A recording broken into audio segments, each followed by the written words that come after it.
sa aking road bodies pang-gig na motor. Ito na. Kasi nung nakaraan nagka-problema ako dito. Bali yan, tumirik siya. Actually, biglang di umandar, no? Gig ko sa Marikina yung FYEO. Pero syempre sa bilis ng panahon, ang daming gig, so hindi ko nakaligtaan ko na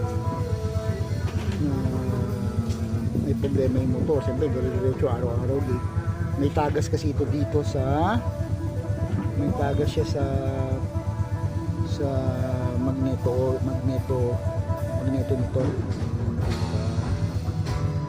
itong part na to. So nangyayari, tumatagas siya sa langis, so nagbabawas. So every time na bumiyahe ko, mababawasan ng langis, so bumigay siya doon sa Marikina. So ayan, akala ko kung nangyari, akala ko tumukod or nangyari, or natanggal yung sa clutch, or hindi pala. Ang nangyari guys, sa naging problema ng motor na to sa tagal nitong ginagamit ko ng taon na kulang sa langis.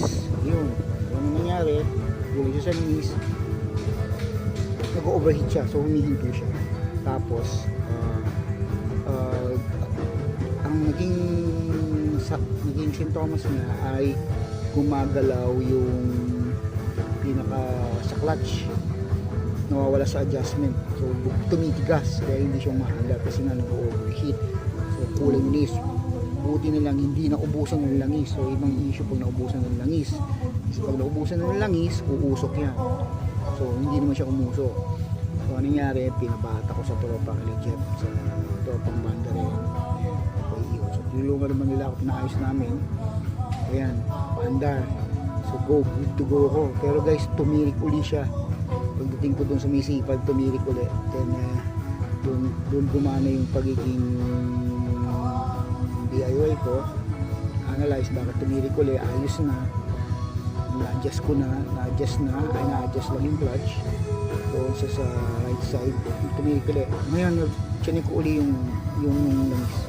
So, may langis, pero nakita ko konti. So ang ginawa ko, pumunta ako ng petrol, bumili ako ng pambantula. Actually, ginamit ko mga pang scooter. So binantuan ko siya. Ayun, after mabantuan yun, dire-diretso na siya. So guys, no? Ayan, dire-diretso na siya tumakbo.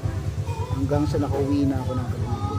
Alright, so the good thing, naagapan ko kasi hindi siya umusok. Pag umusok, patay. Pati ang heads down.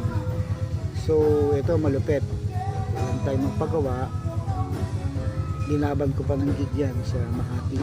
So ayan guys, kaya huwag kayong kakabahan pag tumatagis siya sa langis nyo. Ako, natutunan ko lang personally kung paano solusyonan. Magdala lang kayo ng langis, bantuan nyo lang. Ang lakas ng tagas nito guys, sobrang lakas. Nung nasa Makati ako, pinark ko to talaga yung langis na tulusaan.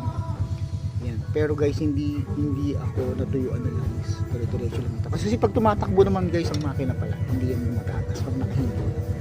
Pag uwi ko sa bahay, kinabukasan hindi na ako ni-gauge, so binagawa ko to. So papalit ako ng magneto oil. Dapat ako sana, kaya nang walang time, walang bibili, kaya lang matagal kasi order ka pa, kailangan ko gamitin, so kailangan ko magbayad. Pero guys, ang nagastos ko rito ay nasa 1,000 plus lang. Plus nag-tip ako kasi mabait yung mekaniko ko.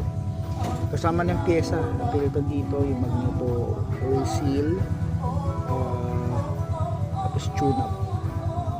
Ayan, tune up. Ayan, palit. Baklas yun, bro. Ito yung presyo ng baklas. Ayan. Kaya, okay na rin. So, malakas naman yung gig. So, kailangan nyo siyang pag-ayusin. Kasi, for the long period of time, matagal pong hinayaan na siya na may tagas. Which is, pag-ano lang ako, babanto. Ayan, guys. Okay na siya ngayon. Kahit saan ito umabot. Ang parihulula lang. Sabi nga ni mekaniko, ang ganito daw ba? Which is, naalagaan ko naman. So, kasi pag wala kang pera, kailangan diskarte lang. Kung may mga tagas-tagas, lagi ka lang magdala lang is bantu-bantu lang guys, para hindi magkaroon ng overheat at masira yung mga makina. Alright, magiging na lang.